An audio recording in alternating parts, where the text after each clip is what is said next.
Hello everyone, तो इस lecture में हम लोग रे ऑप्टिक्स को बहुत ही क्विकली रिवाइज करेंगे। जो भी मैं लिख रहा हूँ वो पीडीएफ मेरे टेलीग्राम चैनल में मिल जाएगा। वी यू और आर ये सब डिस्टेंसेस नहीं होते जैसे बुक में लिखा रहता है, ये सब पोजीशंस होते हैं। और पोजीशंस कुछ भी हो सकता है, positive as well as negative. मैं कुछ भी बोल रहा हूँ मतलब पॉजिटिव नेगेटिव कुछ भी हो सकता है, ठीक है ना। तो मैं यहाँ पे वी और आर का मतलब लिख चुका हूँ। वी मतलब होता है position of image with respect to pole या ऑप्टिकल सेंटर। मिरर होगा तो पोल होगा, और लेंस की बात करेंगे तो ऑप्टिकल सेंटर होगा, ठीक है ना। वैसे यू है position of image sorry object, और आर है position of centre of curvature, ठीक है। तो यहाँ मैं लिख भी दूं we you R1 R2 R, ये सब पॉजिटिव नेगेटिव कुछ भी हो सकता है और आपके साइन कन्वेंशन पे डिपेंड करता है, ठीक है ना। जैसे आप इस डायरेक्शन को पॉजिटिवली हो तो जो भी साइन के वैल्यू आएगी इस डायरेक्शन को पॉजिटिव लोगे तो अलग आएगी, ठीक है ना। तो मैं हमेशा मेरा साइन कन्वेंशन में भी थ्योरी बता दूंगा और मैं उसी को यूज करके क्वेश्चन भी सॉल्व करूंगा, ठीक है। तो आप ध्यान देना। अब मिरर्स के लिए ये वाला फॉर्मूला यूज करेंगे, ठीक है। प्लेन मिरर होगा तो एफ की वैल्यू इन्फिनिटी यूज कर लेना बस। बाकी मिरर के लिए वाला फॉर्मूला यूज करेंगे, ये velocity of image divided velocity of object, M को मैग्निफिकेशन बोलते हैं एंड सो ऑन। और वैसे लेंसेज के लिए ये वाला फॉर्मूला यूज करेंगे, ठीक है। तो अब ये है लेंस मेकर्स फॉर्मूला। यहाँ पे ध्यान देना है mu of lens material, lens जिस मटेरियल से बना होगा उसका म्यू यूज करना है।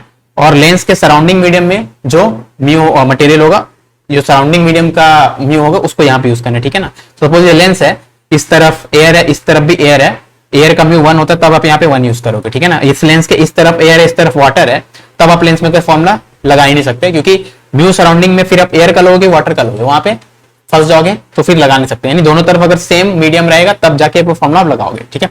अब यहाँ पे मैं इसका अलग अलग ये वाला चीज R1 R2 क्या क्या वैल्यू किसी किसी के पॉजिटिव किसी में नेगेटिव लेगा, उसका मैं एग्जांपल दिया हूं। जैसे यहाँ पे आप देखो, ठीक है ना। तो हमेशा मैं मान लूंगा, अगर कुछ बोला नहीं गया है, कि रे इधर से आ रहा है, ठीक है। या आप मान लेना हमेशा रे अगर इधर से आ रहा है तो पहले इस सरफेस को स्ट्राइक करेगा, तो इसका लिए आप R1 यूज करोगे, और सेकंड जिसको स्ट्राइक करेगा इसको करेगा तो इसके लिए R2 यूज करोगे, ठीक है ना। अब इसको अगर देखे तो इसको अगर स्फीयर कंप्लीट करे तो इसका सेंटर इस तरफ आएगा, राइट साइड को मैं पॉजिटिव लेता हूं, ठीक है ना। तो R1 का वैल्यू प्लस मिलेंगे, तब इसका रेडियस आपको दिया हुआ है 2, तो R1 का वैल्यू जब ये वाला फॉर्मूला मैं यूज करूंगा इस पर्टिकुलर केस के लिए तो मैं R1 का वैल्यू +2 लूंगा, ठीक है। वैसे R2 ये वाला सरफेस का लोकेशन के लिए, अब ये वाला सरफेस का सेंटर कहां पे आएगा, लेफ्ट साइड में आएगा, लेंस के लेफ्ट साइड में आएगा, मतलब नेगेटिव साइड, तो -3 लेंगे, ठीक है।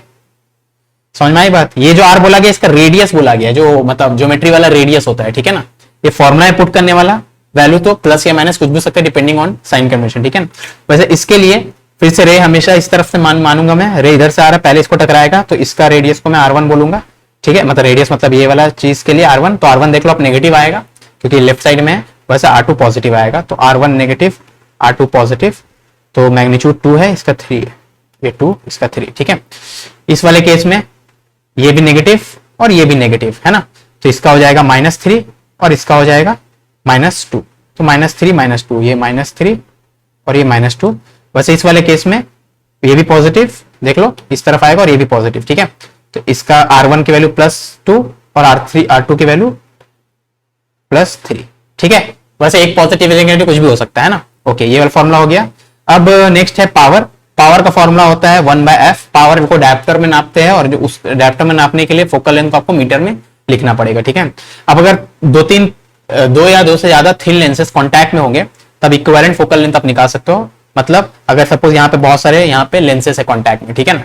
पहले वाले लेंस का फोकल लेंथ f1 है, दूसरे वाले का f2 है, तीसरे वाले का f3 एंड सो ऑन, सबके सब थिन है, तो इन सब का कंबाइंड इफेक्ट जो लेंस प्रोड्यूस कर पाएगा उस लेंस का फोकल लेंथ अगर f इक्विवेलेंट है तो आप ये आसानी से प्रूफ कर सकते हो ना। थिन लेंसेस इन कांटेक्ट के लिए फॉर्मूला यूज है, ठीक है ना।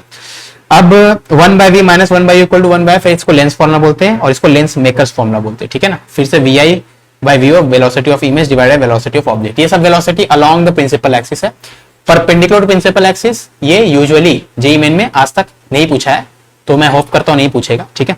चलो आगे बढ़ते हैं। अब रिफ्रैक्शन एट स्फेरिकल सरफेस का फॉर्मूला ये है।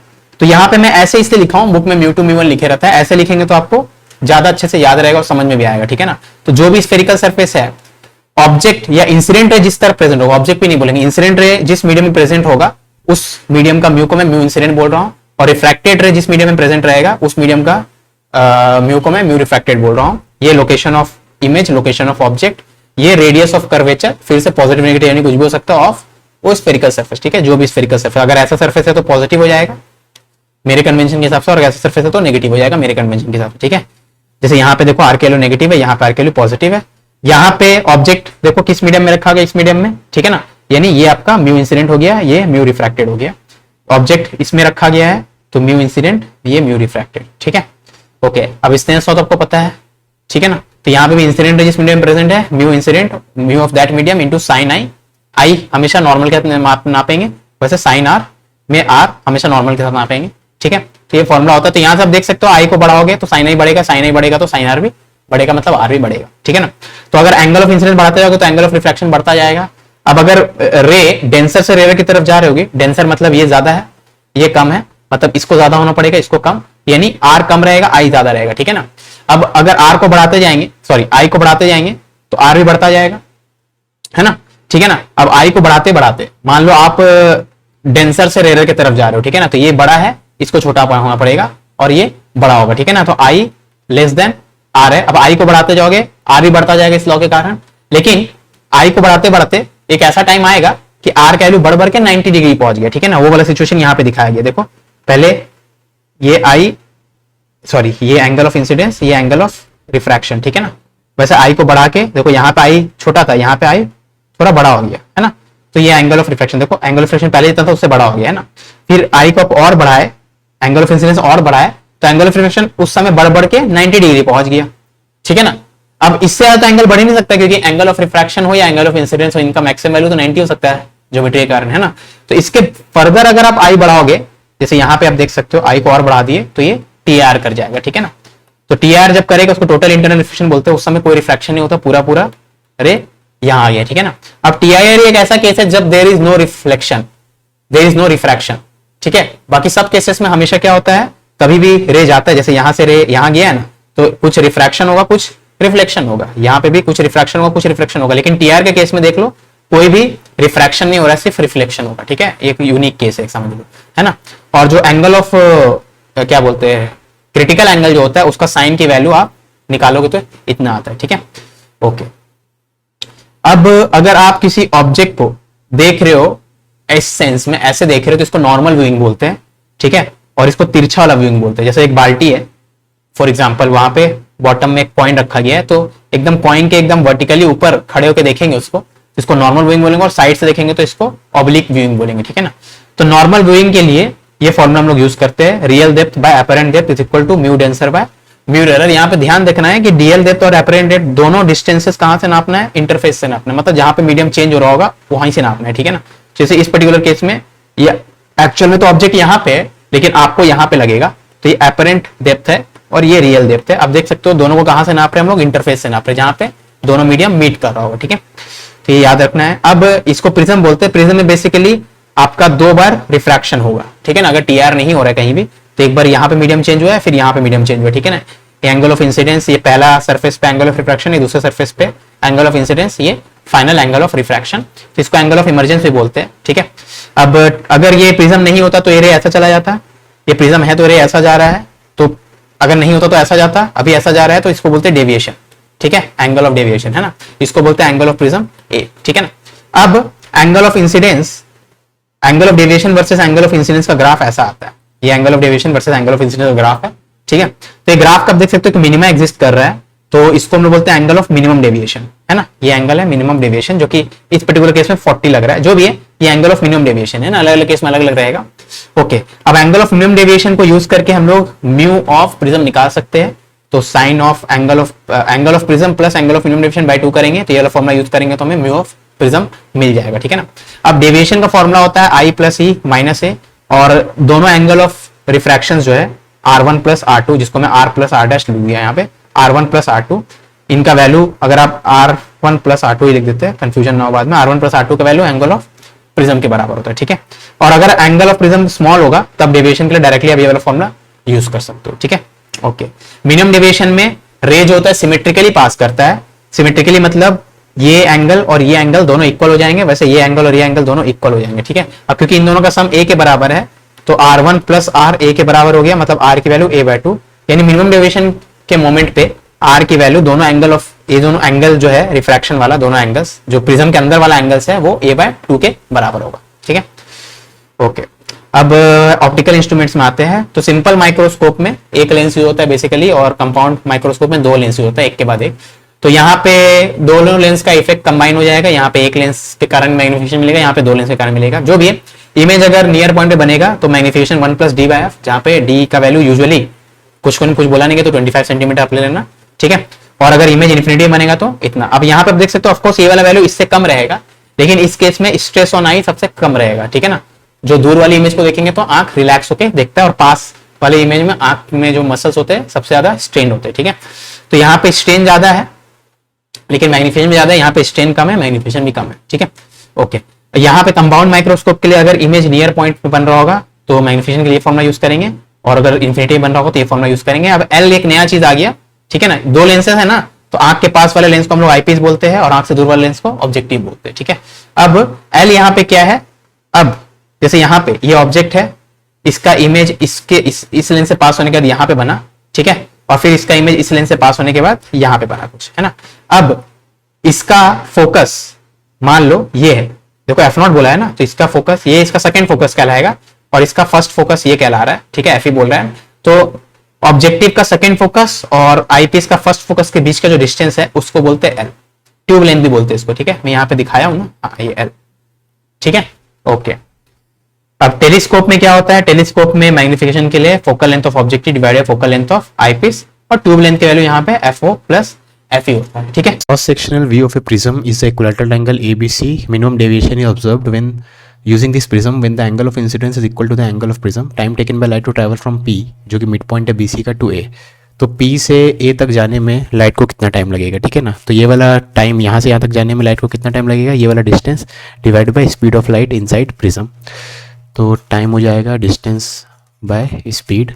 अब स्पीड ऑफ लाइट होता है speed of light in vacuum divided by mu, ठीक है ना। तो mu of prism into AP divided by speed of light in vacuum. अब म्यू ऑफ प्रिज्म निकाल सकते हैं हम लोग कैसे, उसके लिए वाला लाइन यूज़ करेंगे, जब angle of incidence angle of prism के बराबर होगा तब मिनिमम डेविएशन होगा, ठीक है ना। अब मिनिमम डेविएशन में हमें पता है कि एंगल ऑफ रिफ्रैक्शन दोनों इक्वल होता है A/2 के, है ना। अब A की वैल्यू 60 डिग्री है यहाँ पे, तो A/2 30 डिग्री हो जाएगा। तो हमें पता है mu of air into sine of angle of incidence is equal to mu of prism into sine of angle of refraction, ठीक है। तो यहाँ से म्यू की वैल्यू आपको मिल जा रही है √3, उसको यहाँ पुट करें अगर तो √3 इंटू AP। अब AP ये वाला लेंथ हो जाएगा AB sine 60 divided by speed of light, ये आपका आ रहा है 5 × 10⁻10 सेकेंड्स। याद रखना AB का वैल्यू 0.1 लेना है आपको, ठीक है, क्योंकि AB है 10 सेंटीमीटर यानी 0.1 मीटर, तो इसका आंसर हो जाएगा 5. Plane mirrors M1 M2 are at right angles to each other as shown. A point source P is placed at A and 2A meter away from M1 M2 respectively. Shortage distance between the images thus formed. तो point P का image इस mirror पे यहाँ पे बनेगा A distance दूर, वैसे point P का इमेज इन दिस मिरर यहाँ पे 2A डिस्टेंस दूर बनेगा इससे, ठीक है। और ये दोनों राइट एंगल ट्रायंगल है ना, मतलब सॉरी राइट एंगल पे है। ओके, अब ये वाला पॉइंट का इमेज जो बना है, इस पॉइंट का इस मिरर में जो इमेज बना है इसका इसमें भी इमेज बनेगा, सेम डिस्टेंस दूर है ना। तो बेसिकली आपके पास ये 3 इमेजेस ही बन रहे, ठीक है ना। और यहाँ पे ऑब्जेक्ट था आपका, ये ऑब्जेक्ट है, ये इमेजेस है, कुछ भी नाम दे दो, ठीक है ना। अब इनके बीच का डिस्टेंस आप देखोगे तो 2A हो जाएगा A + A, ठीक है। इनके बीच का डिस्टेंस देखोगे तो 4A हो जाएगा, और इनके बीच का डिस्टेंस देखोगे तो √4A का स्क्वायर प्लस 2A का स्क्वायर, ठीक है। तो 16 4 20 √20A यानी 2√5A, है ना। अब आपसे पूछा जाता है shortage distance between the images, तो हमारे पास जितने भी इमेजेस थे उनके बीच का डिस्टेंसेस अगर देखें तो 4A है, 2A है और ये है। तो इन सब में शॉर्टेज डिस्टेंस 2A होना चाहिए, तो 2A ऑप्शन में नहीं है, लेकिन तो नेक्स्ट 4A होगा, नेक्स्ट शॉर्टेज डिस्टेंस के बाद यही है। 4A भी नहीं ऑप्शन में, लेकिन √5 का वैल्यू यहाँ पे 2.3 दिया हुआ है, तो ये 4.6A है ऑप्शन में। तो भले इसको चूज़ करना गलत है, लेकिन for lack of better option हम लोग इसको चूज़ कर रहे हैं, क्योंकि बाकी दोनों में से कोई भी ऑप्शन में नहीं। N object is placed at the focus of A concave lens having focal length f. What is the magnification and distance of the image from the optical centre, ठीक है। तो आपसे मैग्निफिकेशन पूछा है ना, यहाँ पे लेंस की बात हो रही है, तो लेंस के केस में मैग्निफिकेशन होता है f divided by f + u, है ना।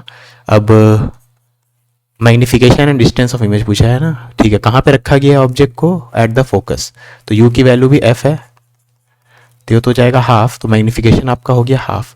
तो मैग्नीफिकेशन यहाँ पे 1 है, यहाँ पे वेरी हाई है, हाफ वाला ऑप्शन सिर्फ यही है, ठीक है। यहाँ पे सब जगह बाय नहीं लिखा हुआ है, प्रिंटिंग एरर है, तो हाफ वाला ऑप्शन ये है, मतलब यही करेक्ट होना चाहिए, ठीक है। अब डिस्टेंस अगर निकालना है आपको तो निकाल सकते हो, लेंस फॉर्मूला यूज़ कर लो, 1/v minus 1/u equal to 1/f, उससे डिस्टेंस मिल जाएगा अगर ये क्वेश्चन सही है तो, ठीक है। ये मैच करना चाहिए, मैं आगे बढ़ रहा हूँ।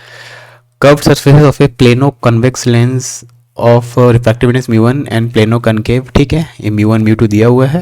Find ratio of radius of curvature to the focal length of the combined lens, ठीक है। तो इस पूरे स्ट्रक्चर के लिए हमें फोकल लेंथ निकालना है और उसका रेडियस ऑफ कर्वेचर का रेशियो निकालना है, ठीक है। तो पहले इसका फोकल लेंथ निकालेंगे।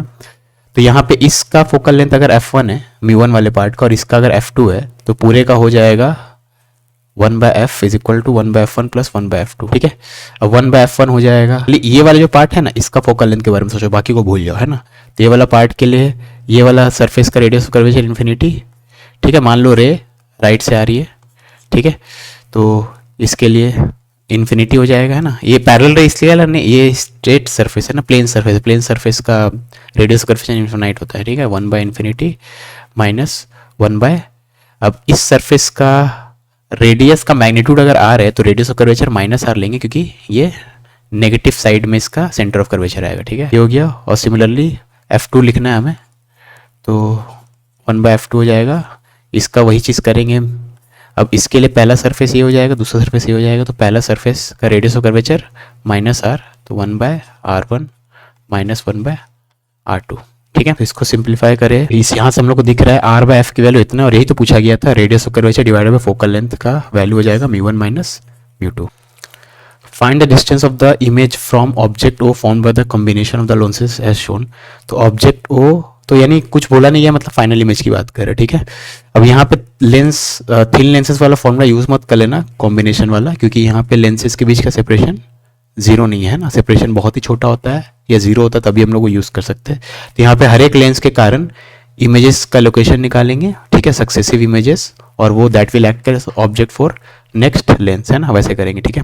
सबसे पहला लेंस के लिए अगर देखें हम लोग तो ऑब्जेक्ट जो है इसके लिए अगर देखें तो ऑब्जेक्ट लेफ्ट साइड में तो u को -30 लेंगे, फोकल लेंथ आपको पता है +10, तो v निकाल लेंगे, तो v equal to uf by u plus F. सबसे पहला लेंस के लिए निकाला है तो u का value -30, f +10, u plus F, ये आ रहा 15, तो +15 का आ रहा है, ठीक है। तो +15 आ रहा है, मतलब इसके राइट साइड में बना है 15 सेंटीमीटर दूर, है ना। तो यहाँ पे बना है फर्स्ट इमेज, ठीक है, और ये डिस्टेंस है 15, ओके। तो सेकेंड वाले लेंस के लिए ये हो जाएगा ऑब्जेक्ट, है ना। पहले वाले लेंस के बाद जो इमेज बनेगा that will behave as object for second lens, ठीक है। तो इसके लिए ये ऑब्जेक्ट है, तो ऑब्जेक्ट इससे राइट साइड में है, कितनी दूर में, 15 - 5 यानी 10, तो और इसका फोकल लेंथ भी वही है, ठीक है ना।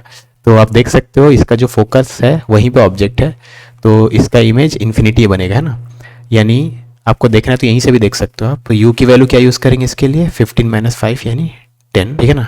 यानी यहाँ पे जो ऑब्जेक्ट है वो इसके बाद निकलने के बाद रेस पैरेलल हो जाएगा, मतलब ऐसा कुछ होगा जैसे इस ऑब्जेक्ट को देखें, इसका इमेज यहाँ बनना चाहता है, यहाँ से निकलने के बाद ये पैरेलल हो जाएगा, ठीक है ना। तो इसमें rays parallel to principal axis incident हो रहा है, तो इसके फोकस पे यानी इससे 30 सेंटीमीटर दूर फाइनल इमेज यहाँ पे बनेगा, ठीक है ना, यहाँ से 30 सेंटीमीटर दूर। तो आपसे बोला गया तो ऑब्जेक्ट ओ से फाइनल इमेज कहाँ पे बन रहा है, तो फाइनल इमेज और ऑब्जेक्ट के बीच का डिस्टेंस 30 + 30 60, 60 और 15 75।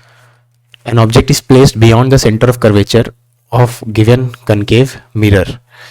If the distance of the object is d1 from C and the distance of the image is d2 from C, the radius of curvature of the mirror is, तो आपको बोल दिया कि यहाँ पे शायद फिगर मिसिंग है लेकिन कोई प्रॉब्लम नहीं है। Object is placed beyond the centre of curvature, ठीक है, of the given concave mirror, तो कनकेव मिरर के सेंटर ऑफ कर्वेचर से दूर रखा गया है, इसका सेंटर ऑफ कर्वेचर ऑब्जेक्ट को यहाँ पे रखा गया है, ठीक है। ऑब्जेक्ट का distance is d1 from C and distance of image formed is d2। अब हमें पता है कि ऑब्जेक्ट अगर सेंटर ऑफ कर्वेचर के लेफ्ट में होता है, ठीक है, तो इमेज सेंटर ऑफ कर्वेचर के राइट पे होता है, तो इमेज यहाँ का ये मान लो, और इमेज और सेंटर ऑफ कर्वेचर के बीच का डिस्टेंस बोला गया है d2। तो रेडियस ऑफ कर्वेचर क्या है, ठीक है ना।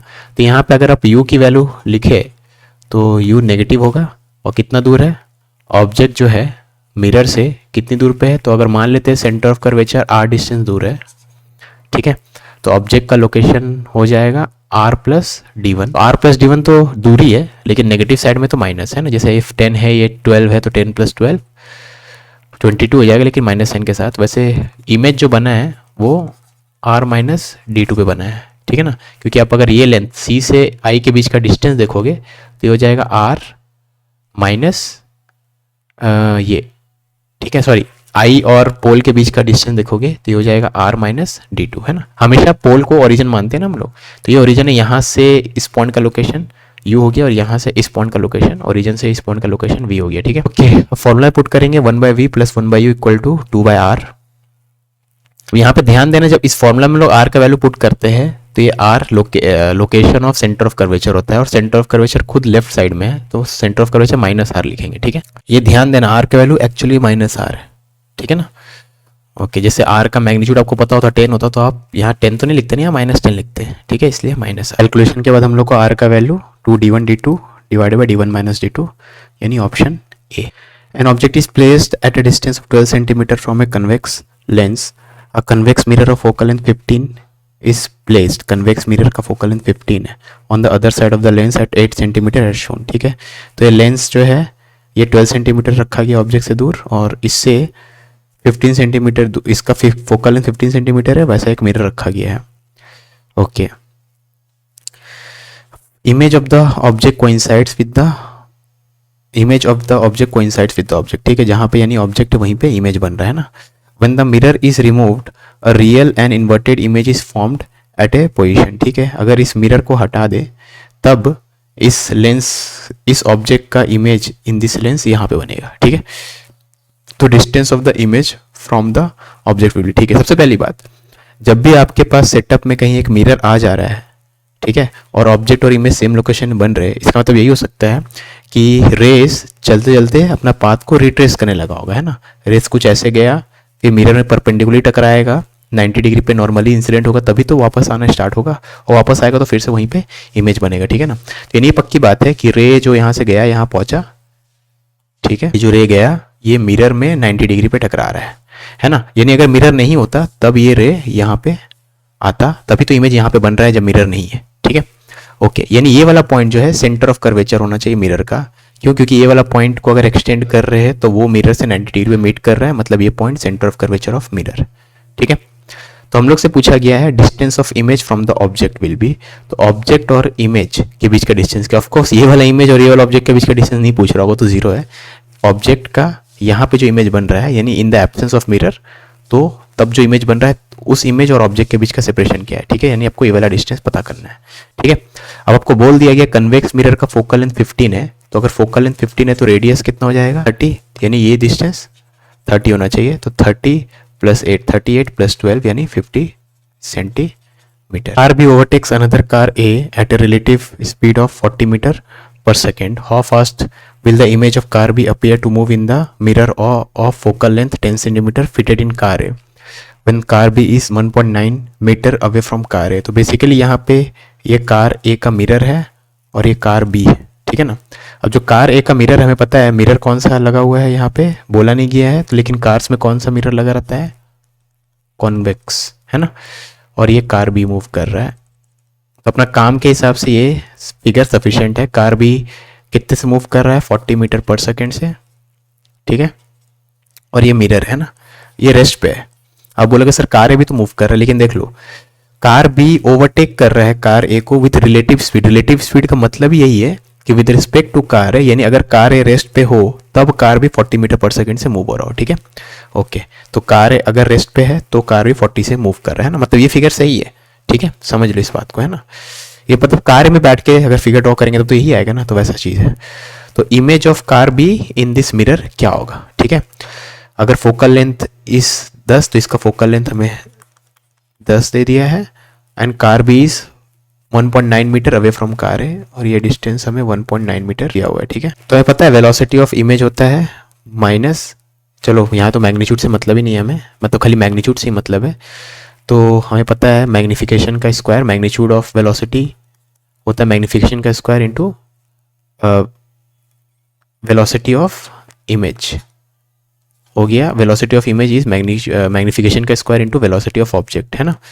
तो मैग्नीफिकेशन कैसे निकालते हैं? मैग्नीफिकेशन होता है ये आपका मिरर है ना, तो मिरर के लिए f divided by f minus you, तो फोकल लेंथ है 0.1 f माइनस यू। अब याद रखना ऑब्जेक्ट मिरर के लेफ्ट साइड में हम लोग ड्रॉ किए हैं, तो u का वैल्यू -1.9 लेंगे है ना, तो 0.1 माइनस 1.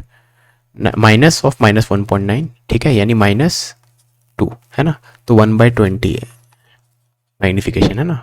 माइनस में प्लस में से फर्क नहीं पड़ेगा, हमें तो मैग्नीट्यूड से मतलब है यहाँ पे, तो उसका स्क्वायर करेंगे तो इतना। वेलोसिटी ऑफ ऑब्जेक्ट है 40, ठीक है, तो 1/10 मीटर पर सेकेंड, यानी 0.1 मीटर पर second. Region 1 and 2 are separated by spherical surface of radius 25 centimetre. तो इस सरफेस के इस तरफ अलग मीडियम है, इस तरफ अलग मीडियम है, इस सरफेस का रेडियस का मैग्नीट्यूड आपको दे दिया है। And object is kept in region 1 at distance of 40 centimetre. तो ऑब्जेक्ट जो है रीजन 1 से मतलब यहाँ से 40 सेंटीमीटर सरफेस से दूर रखा गया है। डिस्टेंस ऑफ इमेज, तो यहाँ पे बेसिकली स्फेरिकल सरफेस पे रिफ्रैक्शन होगा, जिसका फॉर्मूला होता है ठीक है, μ2 वो वाला मीडियम होता है जहाँ पे रिफ्रैक्टेड रेस प्रेजेंट होगा। तो ऑब्जेक्ट यहाँ पे तो इन इंसिडेंट रेस तो इस मीडियम में प्रेजेंट है, तो μ1 का वैल्यू इतना हो गया, और रिफ्रैक्टेड रे इस मीडियम में रहेगा तो μ2 का वैल्यू इतना हो गया। ऑब्जेक्ट का लोकेशन कहाँ पे? ऑब्जेक्ट जो है यहाँ पे सरफेस के लेफ्ट साइड में, मतलब नेगेटिव साइड में कितनी दूर पे है? 40 सेंटीमीटर, तो u की वैल्यू -40। इसका रेड r की वैल्यू जब पुट करेंगे वो भी नेगेटिव पुट करेंगे, क्योंकि इस ऑब्जेक्ट का सेंटर ऑफ कर्वेचर भी लेफ्ट साइड में है, तो -25 पुट करेंगे r की वैल्यू। यहाँ v की वैल्यू -50 पॉइंट समथिंग आ रहा है, मैंने कैलकुलेटर से कैलकुलेट किया। अब क्योंकि हमें डिस्टेंस पूछा है तो इसका मैग्नीट्यूड निकाल लेंगे, तो +55 हो जाएगा, तो मॉड ऑफ v +55 के बराबर, यानी option. Object viewed from the near point at a distance of 25 centimetre using a microscopic lens with magnification 6 gives an undivided, ठीक है। तो इमेज का मैग्नीफिकेशन 6 है।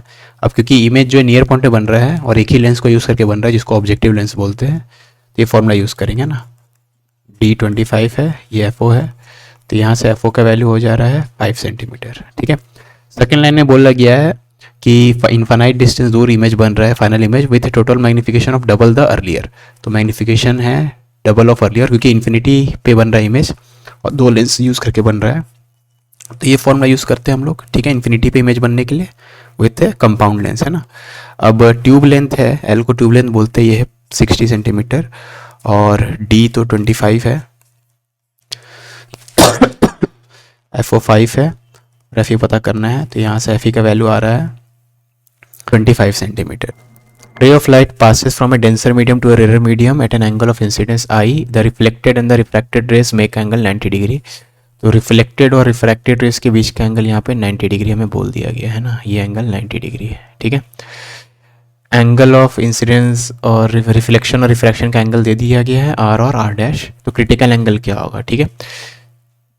तो यहाँ पर अगर स्नेल्स लॉ लगाए तो म्यू इंटू साइन आई, तो डेंसर मीडियम का mu into sine I is equal to rarer medium का म्यू इंटू साइन R'। अब R' की वैल्यू हम लोग यहाँ पे लिख सकते हैं, R' should be equal to 90 - R, क्योंकि ये R + 90 + R' 180 होना चाहिए, तो R' की वैल्यू 90 - R हो जाएगा, और R एक्चुअली I के बराबर है, ये लॉज ऑफ रिफ्लेक्शन से। तो यहाँ से हम लोग देख सकते हैं mu rarer by mu denser का वैल्यू आ रहा है tan I, ठीक है, और mu rarer by mu denser को ही हम लोग बोलते हैं साइन ऑफ क्रिटिकल एंगल। तो sine of critical angle tan I के बराबर है, तो क्रिटिकल एंगल हो जाएगा साइन इनवर्स tan I, ठीक है। हम लोग से क्या पूछा गया था, critical angle is given by, तो sine inverse of tan I या tan R, क्योंकि I और R दोनों सेम है ना, देख लो यहाँ पे I और R सेम है, तो ऑप्शन 4 से मैच कर। रे of light passing through a prism जिसका म्यू दे दिया है सफर्स मिनिमम डेविएशन। तो हमें पता है मिनिमम डेविएशन जब होता है उस समय R1 R2 की वैल्यू a/2 के बराबर होती है, ठीक है, यानी twice of angle of refraction बोल दो तो a हो जाएगा, या R2 भी लिख सकते हैं यहाँ पे। It is found that the angle of incidence double of angle of refraction. तो एंगल ऑफ इंसिडेंस खुद double of angle of refraction, और एंगल ऑफ रिफ्रैक्शन का डबल a के बराबर है। तो एंगल ऑफ प्रिज्म क्या, तो स्नेल्स लॉ लगाए तो mu of air into sine I is equal to mu of prism, जो कि √3 दिया हुआ है, इंटू साइन R, ठीक है। अब R1 का वैल्यू हम लोग a/2 यूज़ कर सकते हैं, तो और साइन आई कितना है, खुद a के बराबर, तो this is equal to this. Sine a को हम लोग ऐसा लिख सकते हैं, तो यहाँ से cos a/2 का वैल्यू √3/2 आ रहा है, जो कि cos 30 के बराबर होता है, तो a का वैल्यू हो जाएगा 60 degree. Ray of laser of wavelength इतना is incident at an angle 30 degree at diamond air interface. It is going from diamond to air, तो डायमंड से एयर जा रहा है, तो mu of diamond into sine of angle of incidence is equal to mu of air into sine of angle of refraction, ठीक है। Mu of diamond आपको दे दिया 2.42 और साइन और 30 होता है हाफ। तो यहाँ से आप देखोगे तो साइन आर ग्रेटर देन 1 आ रहा है, विच इज़ नॉट पॉसिबल। इसका मतलब है कि this is not possible, this is not possible मतलब रिफ्रैक्शन हो ही नहीं रहा होगा। ये पॉसिबल नहीं, इसका मतलब ये हो सकता है या तो आपने कहीं गलती की है जो कि नहीं की हम लोग, या दूसरा कि ये जो हम लोग इक्वेशन लिखे ये वैलिड है ही नहीं। अब ये स्नेल्स लॉ है, ये तभी वैलिड नहीं होता है जब रिफ्रैक्शन नहीं होता है, यानी टी आर हो रहा होगा, तो refraction is not possible. Prism of refractive index mu and angle of prism A is placed in the position of minimum angle of deviation.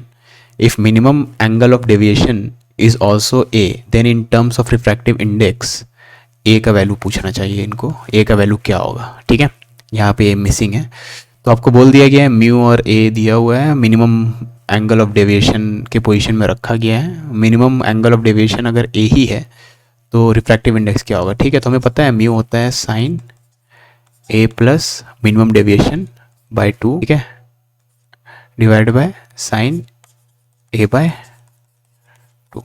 ठीक है, तो ये sine A divided by sine A by 2।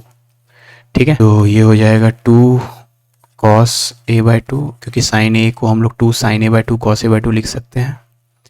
तो mu का value इतना आ रहा है, तो यहाँ से आप देखोगे कॉस A बाय 2 का वैल्यू म्यू बाय 2 है, तो एक कॉस इनवर्स म्यू बाय 2 का double, cos inverse mu by 2 का डबल।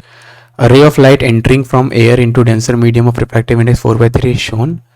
ठीक है, तो एयर से लाइट ले आया, इस मीडियम में घुसा, इसका रिफ्रैक्टिव इंडेक्स दिया हुआ है। Light ray suffers T I R at this point, तो maximum angle theta should be equal to, इस एंगल का मैक्सिमम वैल्यू क्या होना चाहिए ताकि यहाँ पे टी आई आर हो। ठीक है ना, अब यहाँ पे आप ये सोचो कि इस एंगल को बढ़ाएंगे तो ये एंगल बढ़ेगा ड्यू टू स्नेल्स लॉ, है ना, और ये एंगल बढ़ेगा तो ये एंगल घटेगा, क्योंकि इन दोनों एंगल का सम 90 डिग्री रखना है। तो अगर सम फिक्स है, एक को बढ़ाएंगे तो दूसरा घटेगा, है ना, तो यानी इसको बढ़ाने पे ये घट रहा है, तो इसका मैक्सिमम वैल्यू जब होगा तब इसका मिनिमम वैल्यू होगा।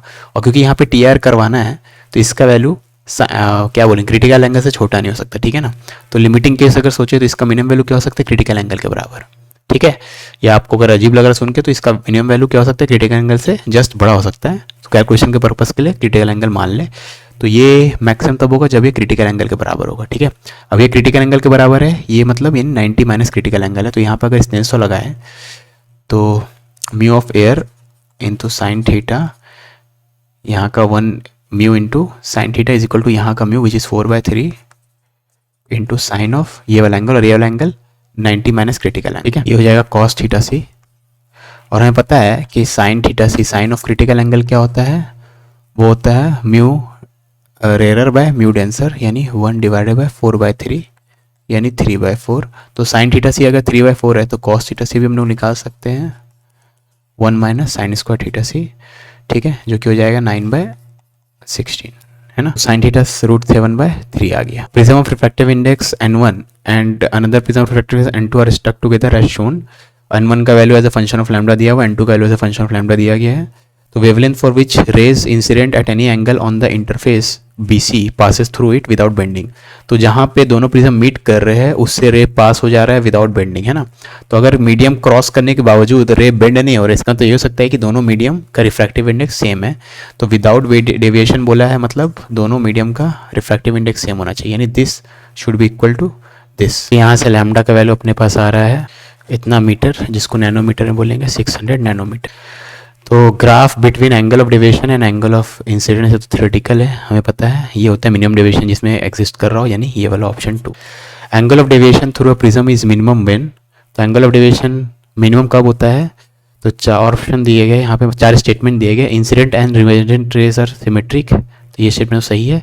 Refracted inside the prism becomes parallel to its base, ये भी सही है। Angle of incidence is equal to angle of emergence, ये भी सही है।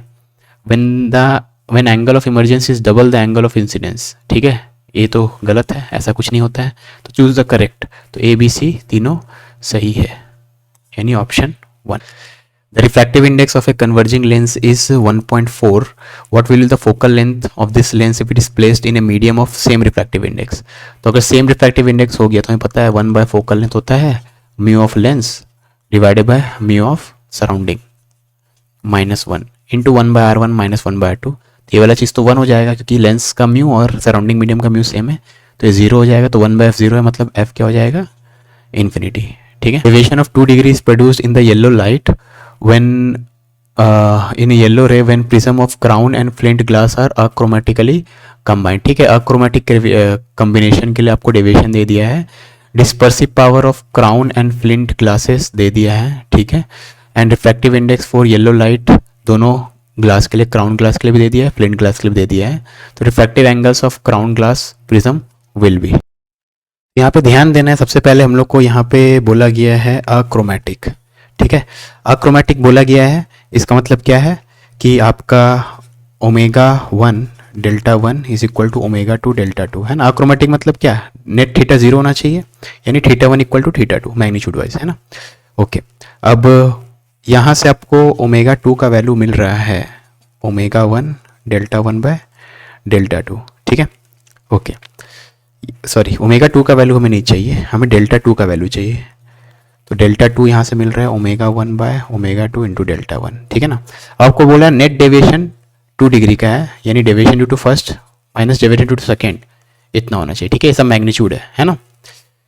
ओके, दोनों अपोजिट डायरेक्शन में डेविएट कर रहा होगा तभी तो अक्रोमेटिक हो सकता है ना। तो अब डेल्टा 2 का वैल्यू डेल्टा 1 के टर्म्स में यहाँ से अगर पुट करें, ठीक है, और deviation due to first prism हो जाएगा mu of first prism -1 into angle of prism of first. अब डिस्पर्सिव पावर ऑफ फर्स्ट कितना है 0.0, तो 0.02 0.03 यानी 2/3, यानी ये चीज़ 1/3 हो जाएगा। और म्यू वन की वैल्यू कितना है, फर्स्ट प्रिज्म का म्यू है कितना है 1.5 है, तो 1.5 माइनस 1 तो 0.5। ठीक है, तो 0.5 A1 1/3 यानी A1/6 इज इक्वल टू 2, तो A1 का वैल्यू हो जाएगा 12 degrees. The thickness at the centre of a plano convex lens is 3 millimetre and the diameter is 6 centimetre. If the speed of light in the lens material is this much, तो focal length क्या होगा। ठीक है, तो अगर speed of light इतना है तो हम लोग म्यू निकाल सकते हैं। म्यू होता है speed of light in vacuum divided by speed of light in the medium. Mu की वैल्यू 1.5 है। ठीक है, हमने फोकल लेंथ पूछा है, तो फोकल लेंथ क्या होता है म्यू -1 माइनस 1/r2। ठीक है, अब ये चीज़ R1 R2 ये सब ज्योमेट्री वाला चीज़ जो है ये फर्स्ट लाइन से पता चल जाएगा हमें। तो म्यू का तो ऑलरेडी पता है हमें, तो R1 R2 निकालते हैं। तो फर्स्ट लाइन में क्या लिखा गया, thickness at the centre is 3 millimetre. तो जो लेंस है, और लेंस कैसा है प्लेनो कॉन्वेक्स है ना, तो एक सरफेस प्लेन बना दो और एक सरफेस कॉन्वेक्स बना दो ऐसा। ठीक है, ओके, और डायमीटर इसका 6 है, तो थिकनेस 3 है तो यहाँ पे, ठीक है, और डायमीटर कितना है 6 है ना, तो डायमीटर इस वाले पार्ट को बोलते हैं। ठीक है, तो अगर इसका रेडियस ऑफ कर्वेचर का मैग्नीट्यूड r है तो ये हो जाएगा आपका r माइनस थिकनेस। ठीक है, तो ये हो जाएगा r-3 है ना, सबको मिलीमीटर में रखो, और डायमीटर आपका 6 है, 6 सेंटीमीटर यानी 60 मिलीमीटर। तो ये टोटल चीज़ 60 मिलीमीटर है, मतलब ये 30 हो जाएगा। ठीक है, ये 30, तो इस राइट एंगल ट्रायंगल में देखें तो ये r, ये 30, ये r-3, तो यहाँ पे हम लोग पाइथागोरस लगाए तो r² हो जाएगा 30² प्लस r-3²। ठीक है, अब यहाँ पे R1 R2 का R1 का लो तो प्लस r लेंगे, R2 का लो इन्फिनिटी लेंगे, तो ये प्लस r और ये इन्फिनिटी है, तो इसको सिंप्लीफाई करेंगे तो इतना आ रहा है। तो r का वैल्यू अप्रॉक्सीमेटली इतना आ रहा है विच इज 15 सेंटीमीटर। ठीक है, अब इस r का वैल्यू को यहाँ पुट कर देते हैं, तो म्यू का वैल्यू तो 1.5 है, 1.5 माइनस 1 मतलब 0.5 बाय r है 15, फोकल लेंथ 30 सेंटीमीटर आ रहा है। The image of an object placed in air found by convex refracting surface is at a distance 10 metre behind the surface. The image is real and is at 2/3 of the distance of the object from the surface. ठीक है, तो convex refracting surface एक ले लो और उसका principal axis draw कर लो। ठीक है, ऑब्जेक्ट अगर d डिस्टेंस दूर है तो इमेज है बिहाइंड द सरफेस, और 2/3 डिस्टेंस है मतलब 2d/3। ठीक है, wavelength of light inside the surface is 2/3 times wavelength in air है ना। तो अगर वेवलेंथ 2/3 हो गया है मतलब रिफ्रैक्टिव इंडेक्स 3/2 है, तो ये एयर है तो इसका म्यू तो 1 है, इसका म्यू 1.5 हो जाएगा। ठीक है ना, क्योंकि वेवलेंथ 2/3 हो जा रहा है मतलब रिफ्रैक्टिव इंडेक्स 3/2 टाइम्स होगा एयर का, है ना। रेडियस ऑफ कर्वेचर हमें पता करना है बेसिकली, तो यहाँ पे अब देखो ऑब्जेक्ट यहाँ पे है, इमेज यहाँ पे है, तो म्यू इंसिडेंट 1 हो जाएगा, म्यू रिफ्रैक्टेड इतना होगा, तो म्यू रिफ्रैक्टेड बाय इमेज का लोकेशन, इमेज है प्लस 2d/3 पे। ठीक है, minus mu incident by u, mu incident 1 है, यू कितना है, ऑब्जेक्ट जो है -d पे है ना लेफ्ट साइड में, तो -d, तो माइनस माइनस प्लस हो जाएगा, इज इक्वल टू μ2 माइनस μ1 यानी 0.5 डिवाइडेड बाय इसका r तो पॉजिटिव आएगा क्योंकि इसका centre of curvature right side में है, ठीक है, r यहाँ लिख दो, है ना। ओके, अब आपको डिस्टेंस का वैल्यू दे दिया है 10, है ना, तो d के वैल्यू हम लोग 10 लेंगे, ठीक है। Okay, image is formed at a distance 10 metre behind, sorry, तो 2d/3 का वैल्यू आपको 10 दे दिया है, ये आपको 10 मीटर दिया हुआ है, ठीक है, हर चीज़ मीटर में रखते हैं, तो d का वैल्यू 15 मीटर है, तो d का वैल्यू 15 यहाँ पे यूज़ करें अगर, तो यहाँ से इसको सिंप्लीफाई किए तो याद रखना d का वैल्यू 15 यूज़ करेंगे, ठीक है ना। d का वैल्यू 15 क्यों यूज़ किए, क्योंकि इमेज जो था वो 10 मीटर बिहाइंड द सरफेस था, तो इमेज जो है वो सरफेस से 10 मीटर, मतलब ये डिस्टेंस जो हम लोग 2d/3 लिए थे, ये इसका वैल्यू 10 है, ठीक है। तो ये 13/2, तो ये 30/3 मीटर आ रहा है, तो आपका आंसर हो जाएगा 30, क्योंकि x/13 था, तो x हो जाएगा। Your friend is having I site problem, दूर का ऑब्जेक्ट उसको नहीं दिख रहा है और नॉन यूनिफॉर्म दिख रहा है कोई मेश, तो दूर का ऑब्जेक्ट नहीं दिख रहा है मतलब मायोपिया होना चाहिए, ठीक है।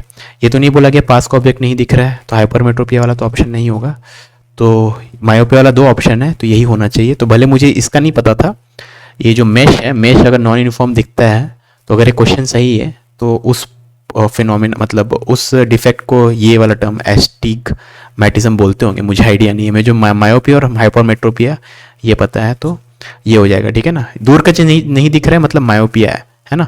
अब पास का नहीं दिखता तब हाइपरमेट्रोपिया है, लेकिन यहाँ पे कहीं बोला नहीं गया पास का नहीं दिख रहा है, ठीक है ना। तो यानी ये वाला मायोपिया वाला ऑप्शन नहीं हो सकता, यानी यही बचा, तो यही होना चाहिए।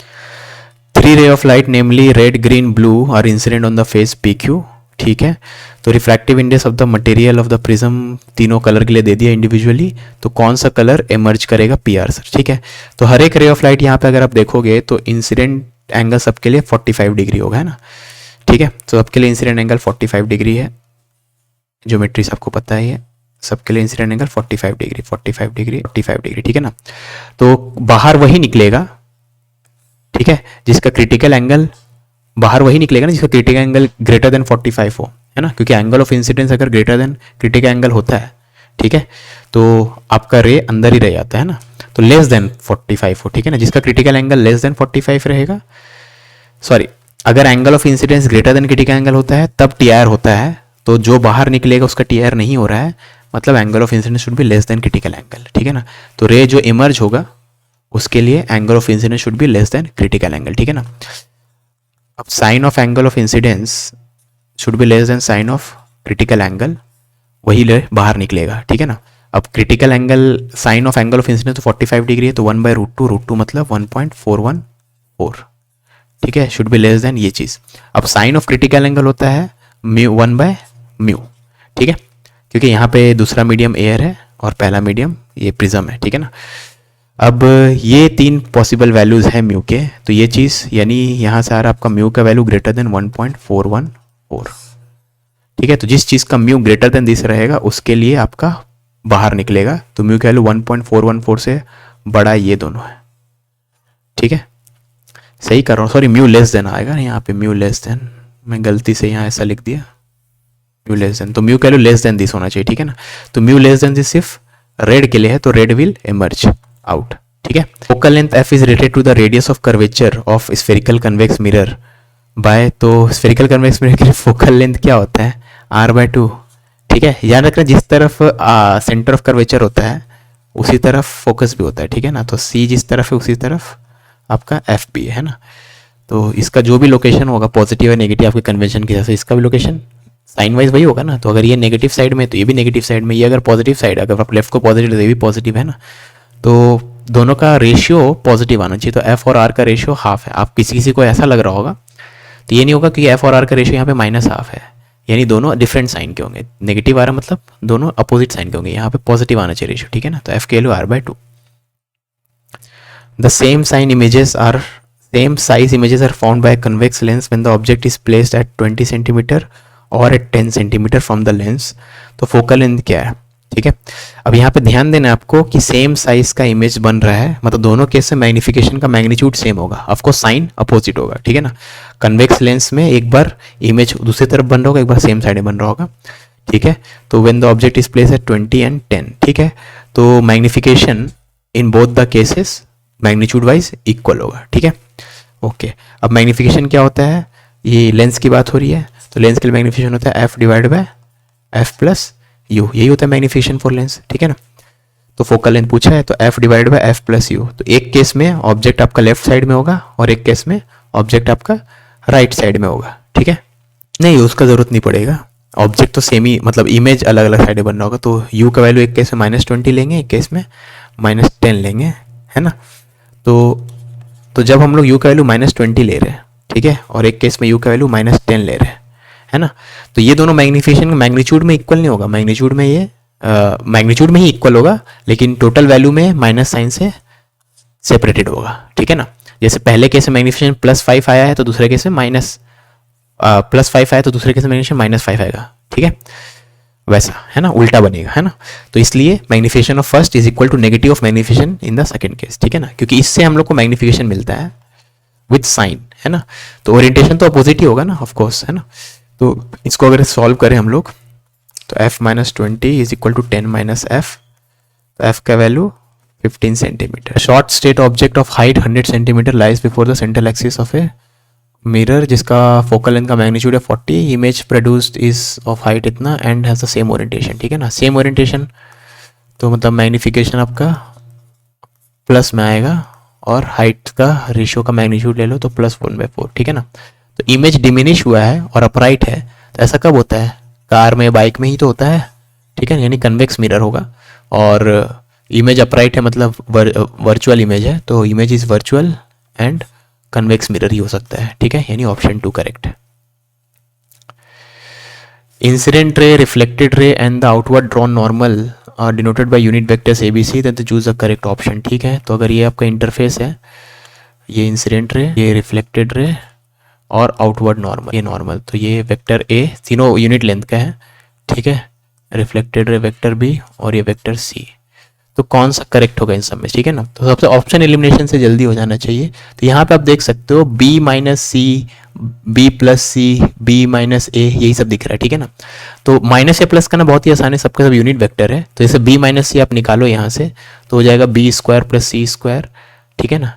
तो B का लेंथ का स्क्वायर + C का लेंथ का स्क्वायर, तो B - C कर रहे हैं मान लो, ठीक है, तो -2 B का लेंथ C का length into cos of angle between vector B and vector C, तो वेक्टर B और वेक्टर C के बीच का एंगल, ठीक है, थीटा। तो हम लोग देख सकते हैं B - C वेक्टर जो होगा उसका लेंथ जो है थीटा पे डिपेंड कर रहा है और थीटा क्वेश्चन में मेंशन नहीं है, ठीक है ना। समझ में आ रही बात, मतलब इससे ज़्यादा रिड्यूस नहीं कर सकते। तो B - C is equal to twice of A, है ना। अब B - C का मैग्नीट्यूड यानी 2 के बराबर होना चाहिए। अब ये चीज़ तो 2 के बराबर हो, ये ज़रूरी नहीं है, थीटा पे डिपेंड कर रहा है चीज़, है ना। तो ऑप्शन 1 इनकरेक्ट है। वैसे यहाँ पे भी देखो ना, आप A - C करोगे तो vector A minus vector C, मतलब इन दोनों वेक्टर सब्ट्रैक्ट करोगे तो फिर से रिजल्ट थीटा पे डिपेंड करेगा। लेकिन यहाँ के हिसाब से A - C का मैग्नीट्यूड B के मैग्नीट्यूड के बराबर होना चाहिए, विच इज़ 1, क्योंकि तीनों वेक्टर यूनिट है ना। लेकिन A - C का मैग्नीट्यूड तो थीटा पे डिपेंड करेगा, तो ये भी इनकरेक्ट। वैसे यहाँ पे B - A करोगे आप, तो B - A आप करोगे तो वेक्टर B और वेक्टर A का जब सब्ट्रैक्शन करोगे तो वो रिजल्ट भी थीटा पे डिपेंड करेगा। लेकिन इस यहाँ के हिसाब से B - A is equal to twice of C vector, यानी लेंथ वाइज अगर देखा जाए तो B - A का लेंथ ट्वाइस ऑफ C का लेंथ विच इज़ 2 आना चाहिए। तो ये भी इनकरेक्ट, तो ये तीनों इनकरेक्ट है, मतलब ये करेक्ट होना चाहिए, ठीक है।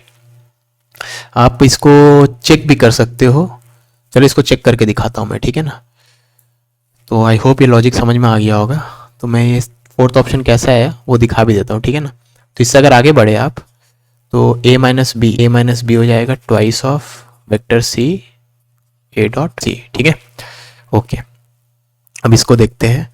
तो ये आपका वेक्टर A था, ये वेक्टर B और आउटवर्ड नॉर्मल जो था ये वेक्टर C, ठीक है ना। तो आप कुछ यहाँ पे ले लो एंगल, सपोज ये एंगल थीटा है ना, तो ये भी थीटा हो जाएगा सिमेट्री से, ठीक है। तो आप कुछ सपोज तीनों वेक्टर का लेंथ तो 1 1 1 है, तो B वेक्टर का वैल्यू हो जाएगा component wise 1 cos theta I cap 1 sin theta J cap. Similarly A का हो जाएगा और C वेक्टर तो आपका J कैप ही है, ठीक है ना। C वेक्टर 1 लेंथ का और J के अलॉन्ग है ना। तो ये अगर डेटा अब इसे पुट करो, लेफ्ट हैंड साइड निकालो राइट हैंड साइड निकालो, दोनों सेम आएगा। देखो A - B करोगे तो दिस माइनस दिस करोगे तो दिस माइनस दिस करोगे तो -2 sin थीटा J कैप आएगा, ठीक है ना। -2 साइन थीटा जे कैप। तो लेफ्ट हैंड साइड इतना आ रहा है ना, दिस माइनस दिस के, तो ठीक है। Right hand side twice of C vector twice of J vector और ए डॉट सी, इन दोनों का डॉट प्रोडक्ट करेंगे तो जे वाला पार्ट बचेगा which is minus sine theta. तो देखो दोनों मैच कर रहा है, यानी ये ऑप्शन सही है, ठीक है। Given below are two statements, one is labelled assertion, दूसरा रीजन है। असर्शन है for a simple microscope angular size of the object equals the angular size of the image, है तो सही है। Reason magnification is achieved as the small object can be kept much closer to the eye than 25 centimeter and hence it subtends a large angle, ठीक है। दोनों सही है और इसका करेक्ट एक्सप्लेनेशन भी है। तो थ्योरेटिकल क्वेश्चन है ये, तो both A and B are correct and this is the correct reason. Point source of light as placed at a distance 60 centimetre in front of the centre of a plane mirror, ठीक है। तो ये point object है, इसके centre के सामने रखा गया है, इसका विड्थ है 50 centimetre. Man walks in front of the mirror along a line parallel to the mirror at a distance of 1.2, तो इस लाइन के अलॉन्ग मैन वॉक कर रहा है।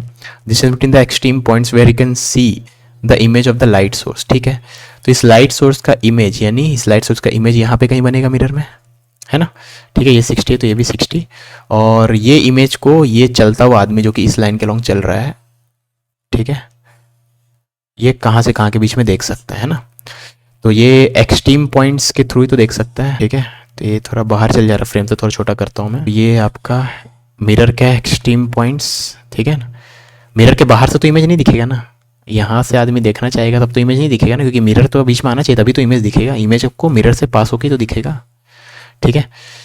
तो यहाँ से यहाँ के बीच में ही जब आदमी रहेगा तभी उसको इमेज दिखेगा, क्योंकि यहाँ से यहाँ के बीच में कोई भी पॉइंट लोगे तो वो मिरर से पास कर रहा है ना, ऑब्जेक्ट के थ्रू जा रहा है, ठीक है। हमें ये लेंथ निकालना है, ठीक है।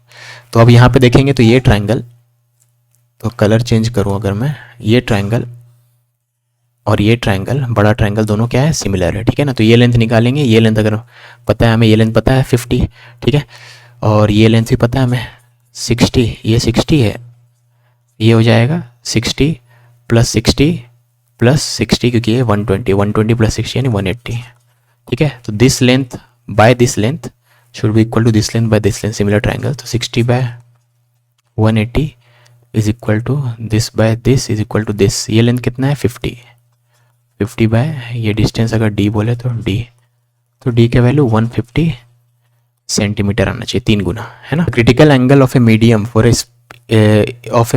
A specific wavelength if the medium has relative permittivity 3 and relative permeability इतना, ठीक है। हमें पता है म्यू का वैल्यू होता है product of relative permittivity and permeability, और 3 × 4/3, तो म्यू का वैल्यू यहाँ पे 2 आ रहा है, ठीक है ना। और साइन ऑफ क्रिटिकल एंगल 1/μ होता है, तो यानी साइन थीटा से हाफ है, मतलब साइन 30 डिग्री, तो क्रिटिकल एंगल हो जाएगा 30 degree. Vessel of depth 2h is half filled with a liquid of refractive index 2√2 and upper half with another liquid of refractive index √2. Liquids are immiscible.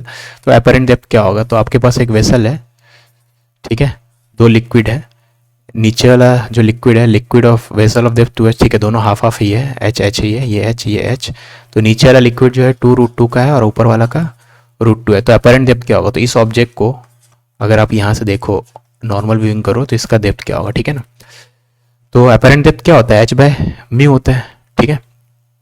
तो यहाँ पे 2 अलग अलग म्यू है तो दोनों को सम कर लेंगे, तो ये वाला जो थिकनेस है ये दिखेगा h/√2 और ये वाला थिकनेस दिखेगा h/2√2। अपैरेंट डेप्थ इतना दिखना चाहिए, तो h/√2 कॉमन ले ले तो 1 + ½ यानी 3/2, तो किससे मैच कर रहा है ये 3h√2/4 है ना, √2 से ऊपर नीचे मल्टीप्लाई करेंगे तो 4 आ जाएगा, हाँ ऑप्शन बी, ठीक है। There is a small source of light at some depth below the surface of water in a large tank of cross section area, okay, neglecting any reflection from the bottom and absorption, okay, reflection और absorption को neglect करना है, percentage of light जो बाहर निकल रहा होगा। तो यहाँ पे एक लाइट सोर्स है, ये सरफेस ऑफ वाटर है, तो हमें पता है लाइट सोर्स से जो लाइट निकल रही होगी वो क्रिटिकल एंगल पे जब इंसिडेंट होगी तो उसके बाद तो निकल नहीं पाएगी, ठीक है ना, उस रीजन मतलब इस कोन से ही बाहर निकल पाएगी लाइट, है ना, क्योंकि यहाँ से क्रिटिकल एंगल आ गया, इसके बाद से तो क्रिटिकल एंगल से बड़ा बड़ा एंगल बनते रहेगा, तो TR होता रहेगा, ठीक है ना, यहाँ पे TR हो रहा होगा ना, तो इतने रीजन से ही लाइट रे बाहर निकल सकती है, ठीक है ना। तो यहाँ से लाइट बाहर निकलेंगे। अब यहाँ से जो लाइट निकल रहा होगा इस पॉइंट से, तो हर डायरेक्शन में निकल रहा होगा, ठीक है ना, ओके, तो इससे जो लाइट निकल रहा है वो कितना एरिया पे निकल रहा है, सरफेस एरिया 3 डायमेंशन से तो 4πr², लेकिन यहाँ पे जिस एरिया के थ्रू लाइट बाहर निकल पा रहा है वो एरिया बस ये वाला कर्व सरफेस एरिया है ना, ये वाला कर्व सरफेस एरिया कुछ होगा, ठीक है। अब इसका एरिया आपको दे दिया है क्वेश्चन में 2πrh है ना, तो इसका एरिया है 2πrh, और ये टोटल एरिया आपको पता है जिससे लाइट बाहर निकलेगा वो होता है 4πr², है ना। इसका एरिया कितना होता है 4πr², ठीक है। तो आप यहाँ से क्या कर सकते हो, जो फ्रैक्शन ऑफ लाइट बाहर निकल रहा होगा, क्योंकि लाइट का इंटेंसिटी तो हर जगह सेम है, ऐसा नहीं कि कहीं ज़्यादा लाइट जा रहा है कहीं कम जा रहा है ना, इस पॉइंट से लाइट तो हर डायरेक्शन में इक्वल अमाउंट में निकल रहा है एक सेंस में, तो खाली एरिया का रेशियो लेंगे तो हमें, तो ये वाला एरिया के थ्रू जो लाइट निकल रहा होगा डिवाइडेड बाय टोटल एरिया, ये आपका लाइट परसेंटेज ऑफ लाइट जो बाहर निकलेगा उसका मतलब फ्रैक्शन में वैसा हो जाएगा, ठीक है ना। तो फ्रैक्शन ऑफ लाइट जो बाहर निकलेगा, तो इस एरिया के थ्रू लाइट बाहर निकल रहा है और टोटल एरिया वो 4πr², ठीक है। तो हाफ ऑफ ये h/r का हाफ है ना, ये निकालना हमें, ठीक है ना। अब यहाँ पे आपको बोल दिया गया use the fact the surface area of A spherical cap of height h and radius of curvature r is इतना, ठीक है। तो यहाँ पे हाइट h, तो इसको मतलब यही होगा कि ये कर्व, ये जो है स्फेरिकल सरफेस, इसका ये हाइट h बोला है आपको क्वेश्चन में, ठीक है। ये h है और ये r है ना। अब देख लो यहाँ पे ये एंगल तो क्रिटिकल एंगल के बराबर है ना, ये एंगल आपका क्रिटिकल एंगल के बराबर, मतलब ये एंगल भी क्रिटिकल एंगल के बराबर है, ठीक है। ठीक है, तो ये हाइट आपको h दिया हुआ है, तो यहाँ से आप क्रिटिकल एंगल का साइन आपको पता ही होता है, तो साइन ऑफ क्रिटिकल एंगल हो जाएगा 1/μ यानी 3/4, तो साइन ऑफ क्रिटिकल एंगल 3/4 है, ठीक है। तो आप ज्योमेट्री यूज़ करके h/r यहाँ से निकाल सकते हैं। तो यहाँ से अगर आप साइन ऑफ क्रिटिकल एंगल लिखो तो साइन हो जाएगा दिस अपॉन दिस, और ये लेंथ हो जाएगा √r² - h² अपॉन r, ये हो जाएगा sine of critical angle which is 3/4, okay. यहाँ पे मैं कैलकुलेशन मिस्टेक कर रहा हूँ, ये साइन थीटा c जो हो जाएगा दिस बाय दिस, और ये लेंथ आपका हो जाएगा, ये लेंथ r - h है ना, तो ये लेंथ हो जाएगा आपका this² - this², तो थोड़ा कॉम्प्लिकेटेड आएगा, तो साइन थीटा c, ठीक है, ये लेंथ हो जाएगा this² - this² का square root divide by r करेंगे तो वही p/h, ठीक है। और साइन थीटा c 3/4 है।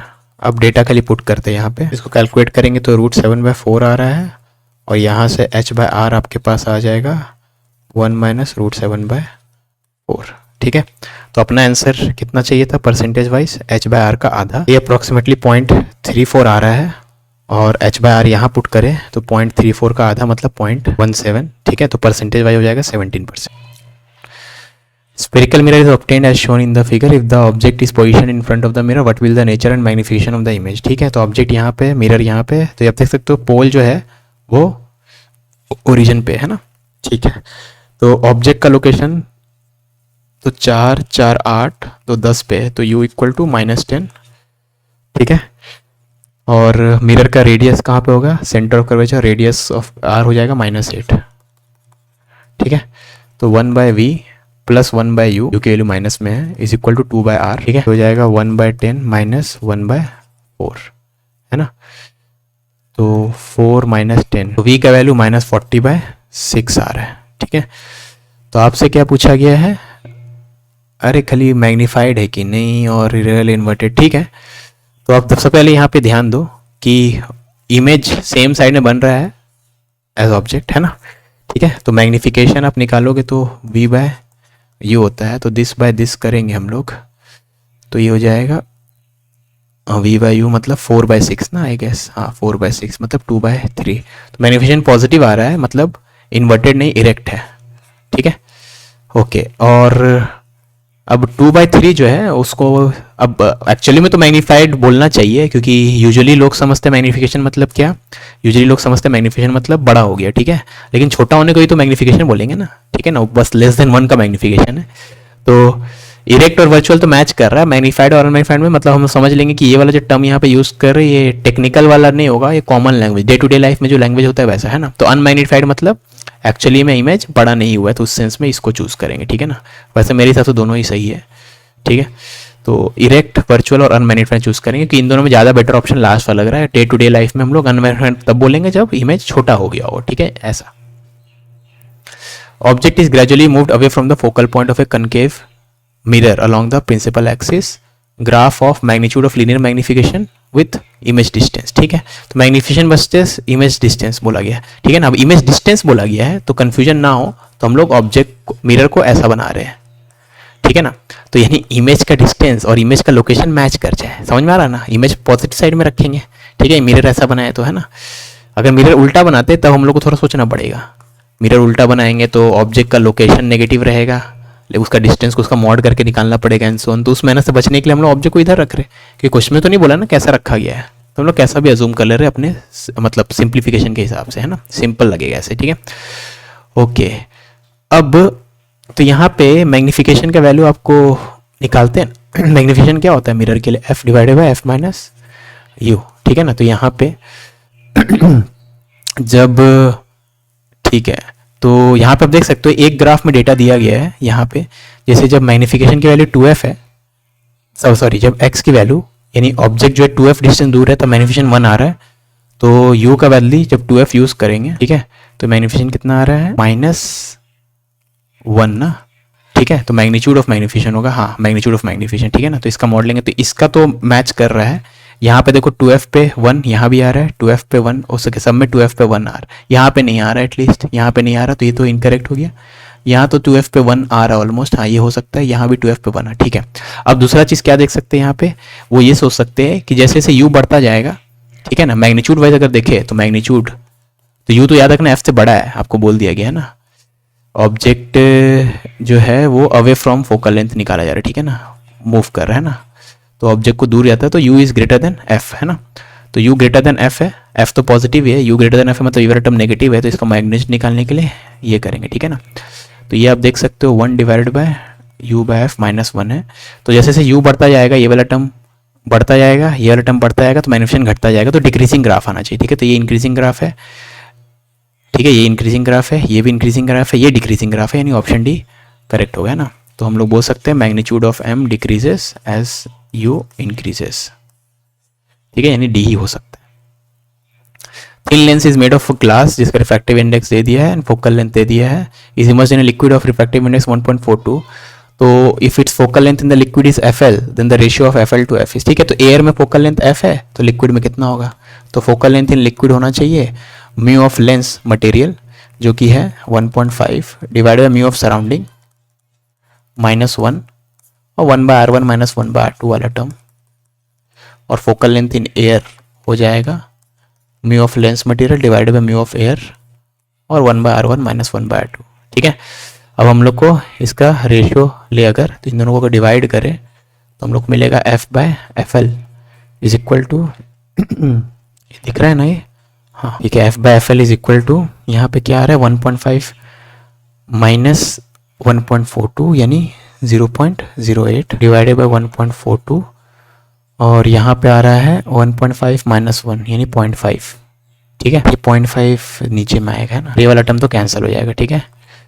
तो बेसिकली यहाँ से fl/f की वैल्यू 1.42 का आधा यानी 7.1 डिवाइडेड बाय 0.08 तो ऑलमोस्ट 9 के बराबर, ठीक है। Double convex lens has power p and same radius of curvature on both surfaces. The radius of curvature of a surface of a plano convex lens made of the same material जिसका power इतना है, ठीक है।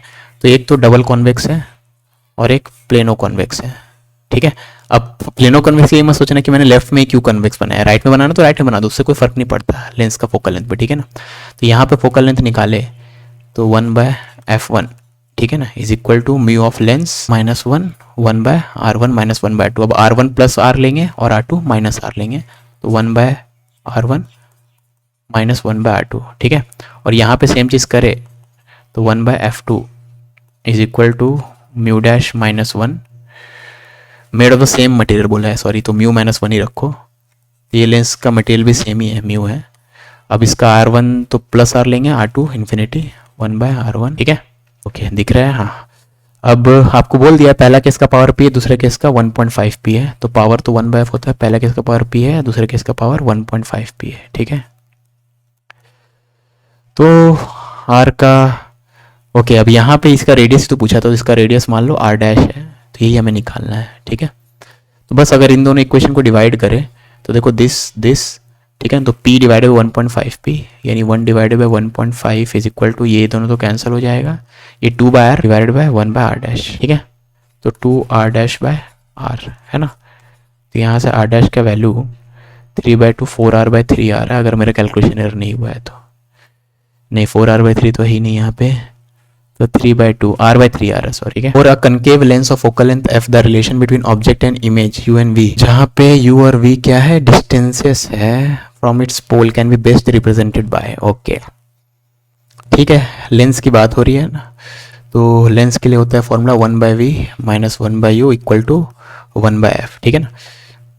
Okay, अब खाली चारों graph में फ़र्क क्या है, तो सबसे पहले तो एलिमिनेट करते हैं हम लोग। सबसे पहले आपको पता है कि अगर ऑब्जेक्ट जो है फोकस पे होगा, u का वैल्यू f ले ले हम लोग, ठीक है, तो इमेज इन्फिनिटी पे बनना चाहिए ना। तो ऑब्जेक्ट का अगर ये माइनस f होता है तो ये इमेज इन्फिनिटी बनेगा। तो अप्रोचिंग ग्राफ होना चाहिए, ठीक है ना। हमें पता है कि एज u अप्रोचेस f, ठीक है, तो इमेज अप्रोचेस इतना है ना, एक्चुअली माइनस f, ठीक है ना।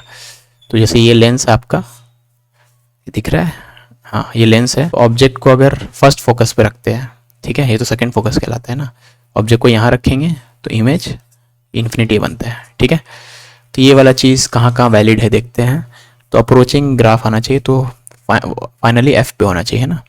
तो यहाँ पे हो रहा है, यहाँ पे हो रहा है, ठीक है। यहाँ तो मेरे को लगता है यहाँ पहुँच गया एक पॉइंट के बाद से इसी के, तो ये दोनों एलिमिनेट कर दे रहे हैं हम लोग, ठीक है। ओके, अब ये अप्रोचिंग नहीं, ऊपर जाके ऐसा हुआ, ठीक है ना। इसको देखते हैं, इन दोनों में देखते हैं ना, और जब कंप्लीट करेंगे तो समझ में आ जाएगा इन दोनों में से कैसे चूज़ करना और आगे। तो अब क्या कर सकते हैं, इन दोनों में फ़र्क क्या है। तो यहाँ पे आपको बताया जा रहा है कि एक पॉइंट पे आपका ऑब्जेक्ट और इमेज का लोकेशन सेम है, ठीक है। लेकिन अगर ऑब्जेक्ट और इमेज का लोकेशन सेम हो गया तो ये दोनों कट जाएगा तो 0 हो जाएगा, तो फोकल लेंथ इनफाइनाइट हो जाएगा, ठीक है। तो ऑब्जेक्ट और image can never be at the same location, है ना।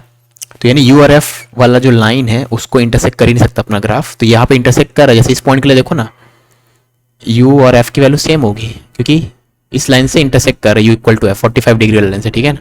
तो ये भी नहीं हो सकता, यानी यही हो सकता है ना।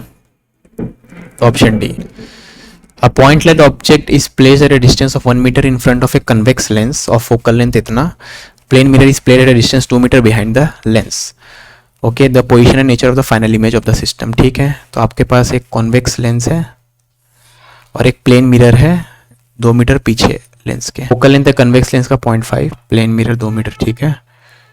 Position and nature of the image 1 metre in front of the convex lens, तो यहाँ पे 1 मीटर दूर, ठीक है। तो पहले इस ऑब्जेक्ट का इस लेंस में इमेज निकालते हैं, तो 1/v माइनस 1/u का वैल्यू -1 लेंगे इज इक्वल टू 1/f, इसका फोकल लेंथ पॉजिटिव, क्या तो v का वैल्यू क्या आ रहा है, 1 आ रहा है ना, ये 1 -1 तो 2 - 1 1 है ना, तो v का वैल्यू 1। तो इमेज जो है पॉजिटिव साइड में 1 बनेगा, तो यानी यहाँ पे इमेज बन रहा है 1 मीटर ऑन द राइट, ठीक है। अब इसका इमेज इस मिरर में तो यहाँ पे बनेगा I2, ठीक है। तो याद रखना, आप रे डायग्राम से सोचो, तो रे ऐसे गया, यहाँ इमेज बनाया, ठीक है, फिर जाके मिरर में टकराया, है ना, और मिरर में टकरा के वापस जाएगा वो, ठीक है ना। तो मैं डायग्राम थोड़ा ख़राब बनाया हूँ, यहाँ से लग रहा है कि रे वापस इस पर इंसिडेंट नहीं होगा, लेकिन आप समझ सकते हो मैं क्या बोलना चाहता हूँ, ठीक है। तो थोड़ा सामने से रे बनाऊँगा तब आपको दिखेगा, ऐसा रे गया, इससे गया यहाँ से और फिर टकरा के यहाँ से जाएगा, है ना। तो इस लेंस में वापस जो रे इंसिडेंट होगा मिरर से टकरा के, वो यहाँ से आते हुए दिखेगा। तो थर्ड क्या बोलेंगे, थर्ड फिनोमेना के लिए लेंस ये है, इस पे रिफ्रैक्शन होना है, मतलब इससे लाइट इंटरेक्ट करेगा और ऑब्जेक्ट ये है, ठीक है ना। तो ऑब्जेक्ट ये हो जाएगा आपका 2 1 3 मीटर दूर। तो इसका इमेज बनाना है ना, तो ऑब्जेक्ट अगर इस तरफ कर दिए तो फोकस इस तरफ हो जाएगा, है ना। तो इसके लिए यही इसमें ट्रिकी है, ठीक है। तो ऑब्जेक्ट आपका +3 पे हो जाएगा, फोकल लेंथ अब नेगेटिव हो जाएगा, याद रखना मैग्नीट्यूड वाइज इसका फोकल लेंथ 0.5 है, ठीक है, लेकिन इस तरफ आ गया फोकस, है ना, ऑब्जेक्ट इधर है तो फोकस उसी तरफ, है ना। और तो v निकालना है, ठीक है। ओके, तो निकाल लेते हैं। तो v equal to uf/u + f ही तो होता है, तो uf का प्रोडक्ट 5 × 15 और दोनों का सम 0.5 है ना, -3/2 5/2, तो -0.6 मीटर।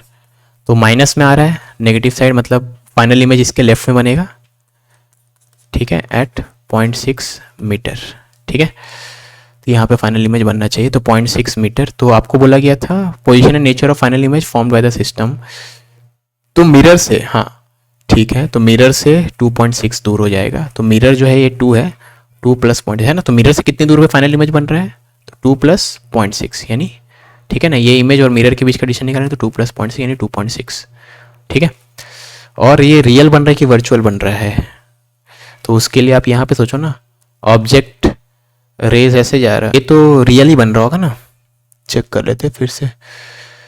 हाँ ये तो कन्वर्ज करेगा, ठीक है, डाइवर्जिंग रेज इसमें गिर रहा है, कन्वर्ज करेगा, ठीक है, दूर भी है ना, हाँ ठीक है ना। आप ऐसे सोचो ना कि ऑब्जेक्ट जो है ये फोकस क्या बोलते हैं, सेंटर ऑफ कर्वेचर के भी उस तरफ है ना, 3 मीटर दूर है, ठीक है, इससे इसका फोकल लेंथ तो बहुत छोटा ही है इसके हिसाब से, तो ये रियल बन रहा होगा, ठीक है। आप मैग्नीफिकेशन निकालो ना, ठीक है ना, उससे पता चल जाएगा। Magnifying power of A telescope with tube length 60 centimetre is 5, ठीक है। तो आपको पता है ट्यूब लेंथ होता है FO प्लस FE, ये है 60, ठीक है, और मैग्नीफाइंग पावर होता है FO बाय FE, ये है 5। तो FO का वैल्यू 5 FE यूज़ करेंगे तो 6 FE इक्वल टू 60, तो FE हो जाएगा 10, focal length of eyepiece 10। Magnification of 375 चाहिए फ्रॉम ए कंबाइंड माइक्रोस्कोप जिसका ट्यूब लेंथ इतना है and objective of focal length 5 है, तो focal length of the eyepiece, ठीक है। तो यहाँ पे बोला नहीं कि फाइनल इमेज कहाँ पे बन रहा है, आप कहीं मान लो, तो मैं इन्फिनिटी मान रहा हूँ। तो मैग्नीफिकेशन होता है LD बाय FO FE, तो मैग्नीफिकेशन हमें कितना चाहिए 375, ट्यूब लेंथ हमें दिया गया है 150 मिलीमीटर यानी 15 सेंटीमीटर इंटू डी तो 25 centimetre divided by focal length of objective, ठीक है, फोकल लेंथ ऑफ ऑब्जेक्टिव है 5 मिलीमीटर यानी 0.5 और FE, ओके। तो यहाँ से FE का वैल्यू कितना आ रहा है, तो यहाँ से FE का वैल्यू 2 सेंटीमीटर आ रहा है, मतलब 20 मिलीमीटर। तो 20 मिलीमीटर के अप्रॉक्स नियर बाय कौन सा आंसर, इतना है ना।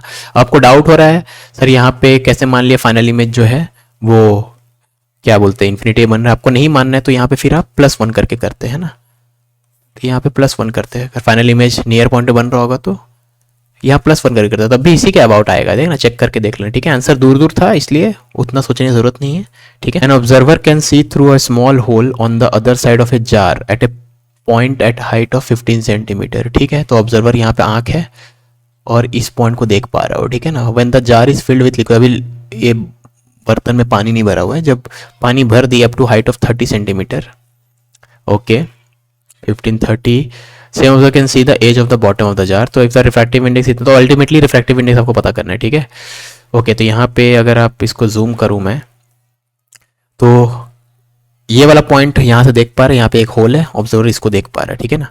अब इस जार को हम लोग पानी से भरे जब, ठीक है, जार को पानी से भर दिए 30 तक, 15, 45, 30, ठीक है। तो इतना दूर पानी से भरने के बाद, ठीक है ना, तो पानी से भर दिए तो ये वाला पॉइंट दिखने लगा, मतलब यही हो सकता है कि लाइट रे जो आ रहा था अब बेंड हो जाएगा, अब बेंड होके यहाँ, ठीक है। अरे क्या कर रहा हूँ मैं, सॉरी, कंट्रोल सेट, अरे अंडू करना है मुझे, अंडू कहाँ से होगा, एरो उल्टा दे दिया मैं, हाँ ठीक है ना। तो यहाँ का ये वाला कॉर्नर दिखने लगा आँख को, ठीक है, ओके। तो यहाँ पे आप देख सकते हो रिफ्रैक्शन हो रहा है, यहाँ पे ये वाला एरिया में लिक्विड भरा हुआ है, ठीक है ना। अब इसका हाइट आपको बोल दिया क्वेश्चन में 30 सेंटीमीटर है, ठीक है। तो ये 15 था पहले, है ना। तो आप देख सकते हो यहाँ पे ये 15 है, ये 30 है और ये भी 15 है। तो हम लोग यहाँ से देख सकते हो, आप ये वाला ट्रायंगल अगर आपको दिख रहा होगा तो ये भी 15 है और ये वाला पॉइंट मिड पॉइंट है ना इसका, कैसे प्रूफ करेंगे, तो ये 30, ये 15, ये 15, हाँ। तो यहाँ पे देखो ये 30 है, ये 45 है, तो यानी ये 15 है, ठीक है, ये 15 है, ये भी 15 है, तो ये 45 हो गया है ना। तो ये एंगल आपको पता चल गया 45 है ना, सिंपल ज्योमेट्री से, ठीक है। ये 45 हो गया है ना। अब यहाँ पे स्नेल्स लॉ लगाना है हमें म्यू निकालने के लिए, तो यहाँ पे डायग्राम थोड़ा ख़राब है लेकिन समझ में आ जाएगा। तो एयर में म्यू, एयर का म्यू तो 1 होता है into sine of this angle which is 45, तो 1 into sine 45 is equal to यहाँ का mu into sine of A वाला एंगल, ठीक है ना। अब साइन ऑफ ए वाला एंगल हो जाएगा ये लेंथ विच इज़ 15 और ये लेंथ ये 15 है और ये कितना है 30 है ना, हाँ ये 30 है। तो tan of this angle half है, तो साइन ऑफ दिस एंगल निकल जाएगा, ठीक है। तो is equal to mu into sine theta, ठीक है, 1 into mu of air into sine 45 is equal to mu into sine theta, बस, ठीक है। अब इसी से आगे बढ़ना है मेरे को, है ना। तो साइन 45 लिख दो, म्यू इंटू साइन थीटा, ठीक है। साइन ऑफ थीटा हो जाएगा 15 डिवाइडेड बाई ये length, 15 divided by square root of 15 square plus 30 square, ठीक है। तो इसको सिंप्लीफाई करें तो म्यू का वैल्यू आ रहा है √5/2, ठीक है। And this is equal to, according to the question mu का वैल्यू है n/100, देख लो। तो this is equal to n/100, n का वैल्यू अप्रॉक्सीमेटली 158 आ रहा है कैलकुलेटर से, ठीक है। An object is kept at a distance of 30 centimetre from a concave mirror, the image is formed at a distance of 10 centimetre from the mirror, ठीक है। Okay, if the object is moved with speed इतना, तो speed of image, speed with the image moves, ठीक है। तो velocity of image, खाली speed पूछा है ना, तो मैग्नीट्यूड वाइज तो ये होता है ना, माइनस साइन को भूल जाओ, ठीक है। और मैग्नीफिकेशन में फोकल लेंथ का यूज होता है, तो फोकल लेंथ हम लोग निकाल सकते हैं यहाँ से, ठीक है, या यहाँ से भी निकाल सकते हैं। आपको मैग्नीफिकेशन पता है, डिस्टेंस दे दिया है दोनों, ठीक है ना। तो object is kept at a distance 30, तो आपका इमेज इज बन रहा है इतना, तो मैग्नीफिकेशन होता है v/u पे, है ना। तो मैग्नीफिकेशन v/u, इमेज का लोकेशन है 10 और ये 30, तो 1/3 इंटू 9, ठीक है। तो ये 1 सेंटीमीटर पर सेकेंड आएगा, है ना। यहाँ पे ध्यान देना, v और u का साइन का उतना टेंशन मत लेना, ठीक है ना, क्योंकि स्क्वायर करना ही है, इसलिए मैं लिबर्टी लिया इसको। सीधा 10 +- 10 जो पुट करना है, या +- 30 जो पुट करना कर लो। वैसे पता कर सकते हो, एक प्लस होगा दूसरा क्या होगा, ठीक है, लेकिन उससे फर्क नहीं पड़ेगा, स्क्वायर होने वाला है ना। Light ray enters a solid sphere of refractive index √3 at an angle of incidence 60 degree. Light is both reflected and refracted at the further surface of the sphere. तो angle between reflected and refracted is क्या होगा। तो suppose ये वाला sphere है, तो इसमें light incident हुआ है, ठीक है, at angle of incidence 60 degree. ये किसी पॉइंट पे इंसिडेंस मान लो, मैं इस पॉइंट पे मान रहा हूँ, तो नॉर्मल ड्रॉ कर लो वहाँ पे 60 डिग्री पे एंगल ऑफ इंसिडेंस, और यहाँ पे फिर रिफ्रैक्ट हुआ है। ये एंगल ऑफ रिफ्रैक्शन हम लोग निकाल सकते हैं, म्यू पता है, ठीक है। तो sine 60 into 1 is equal to sine of this angle into mu, ठीक है। तो यहाँ से आर का वैल्यू कितना आ रहा है, 30 डिग्री, है ना। ओके, अब यहाँ आया, अब बोला गया इस पॉइंट पे रिफ्लेक्शन भी हुआ है और रिफ्रैक्शन भी हुआ है, ठीक है। तो angle between reflected and refracted is क्या होगा। तो अगर आप यहाँ पे रिफ्लेक्शन देखोगे तो ऐसा होगा, और रिफ्रैक्शन के लिए ये, ठीक है ना। अब क्योंकि ये एंगल भी 30 है ना, ये आपको देख सकते हो आइसोसेलेस ट्रायंगल है, तो ये 30 है, तो ये भी 30 है, तो ये 30 है, तो ये एक एंगल 30 है, ये स्फीयर के अंदर एंगल 30 है, तो स्फीयर के बाहर कितना एंगल बन रहा है 60, तो ये तो 60 हो जाएगा। फिर से यहाँ पे स्टेंसिल लगा तो वही हो जाएगा, ठीक है ना। अब ये 30 है, तो ये भी 30 है, लॉज ऑफ रिफ्लेक्शन के कारण, ठीक है ना। तो ये 30, ये आपका एक लाइन हो गया, स्ट्रेट लाइन, तो 30 60, तो इनके बीच का एंगल कितना हो गया, 90 degree. A point object in air is in front of A curve surface of a plano convex lens, ठीक है। तो एक सरफेस प्लेन बना दो, एक कॉन्वेक्स बना दो, किसी साइड को, उससे फर्क नहीं पड़ता। रेडियस ऑफ कर्वेचर इसका 30 है, रिफ्रैक्टिव इंडेक्स 1.5 है, तो फोकल लेंथ क्या होगा, ठीक है। तो मान लो इधर से रे आ रहा है, तो ये R1 हो जाएगा, ठीक है, फर्क नहीं पड़ता, आप कहीं भी ऑब्जेक्ट रखो। तो म्यू -1 1/R1 -1/R2, है ना। R1 का वैल्यू +R लेंगे क्योंकि इसका सेंटर ऑफ कर्वेचर राइट में आ रहा है, और इसका तो इन्फिनिटी है, तो कहीं भी रखो। तो 0.5 यानी 1/2R, ठीक है। तो फोकल लेंथ 2 ऑफ R, और R का वैल्यू 30 है, तो 60 हो जाएगा। Distance between object and screen is 100 centimetre. A lens can produce real image of the object on the screen for 2 different positions between the screen and the object. The distance between these two positions is 40 centimeter. If the power of the lens is n/100, तो n की value क्या होगा। अब power of the lens मतलब focal length का reciprocal, तो आपसे अगर पावर ऑफ द लेंस पूछा है एक सेंस में, n की वैल्यू पता चल जाएगी, तो पावर ऑफ लेंस पता चल जाएगी, यानी फोकल लेंथ पूछा है आपसे एक सेंस में, ठीक है ना। तो फोकल लेंथ पता कर लेंगे तो सब पता चल जाएगा, है ना। तो फोकल लेंथ कैसे पता करेंगे, क्या क्या डेटा दिया गया, distance between object and screen is 100 centimetre, okay. तो ऑब्जेक्ट और स्क्रीन, ठीक है। तो यहाँ पे मान लो स्क्रीन पे इमेज बनेगा, तो ये पहला इमेज बना, ठीक है। तो लेंस यहाँ पे कहीं है मान लो, ठीक है ना। तो ऑब्जेक्ट यहाँ पे, इमेज यहाँ पे, और बाद में भी इमेज वहीं पे बन रहा होगा, लेकिन लेंस को कहीं और रखे हम लोग, ठीक है। और इन दोनों लेंस के बीच का सेपरेशन है 40 सेंटीमीटर, है ना, इन दोनों लेंस, ठीक है, ओके।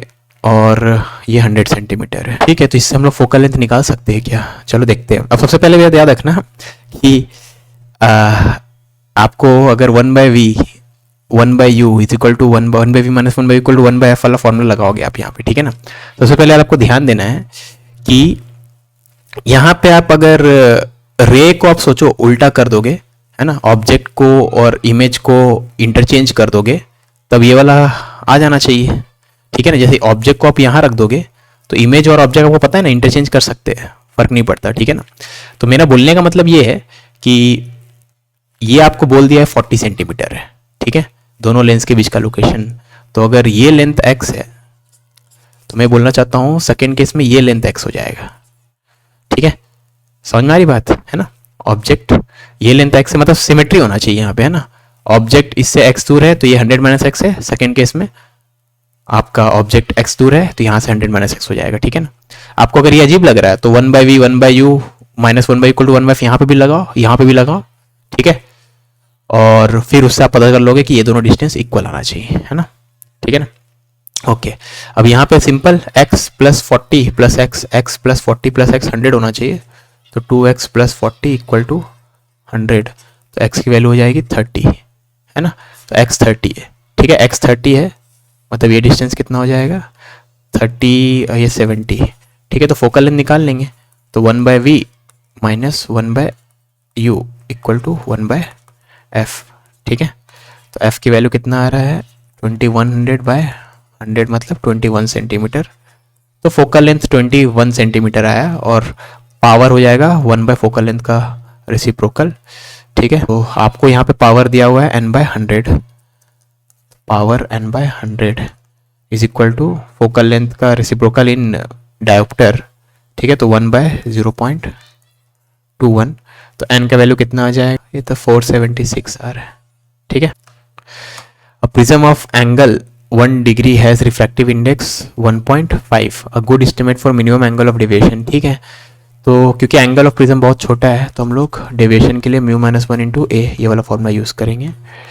तो म्यू आपका 1.5 है, तो 1.5 पुट करो, ए का वैल्यू इतना है, तो ये 0.5 है, और आपको बोल दिया है डेविएशन है n बाय 10, तो n की वैल्यू 5 हो जाएगी। कंपाउंड माइक्रोस्कोप ऑब्जेक्टिव का फोकल लेंथ 1 है, आई पीस का फोकल लेंथ 5 है, separation between objective and eyepiece is 10 centimetre, distance between an object and the objective lens at which the strain of the eye is minimum. अब strain of the eye minimum है मतलब image at infinity, है ना, final image at infinity, ठीक है ना।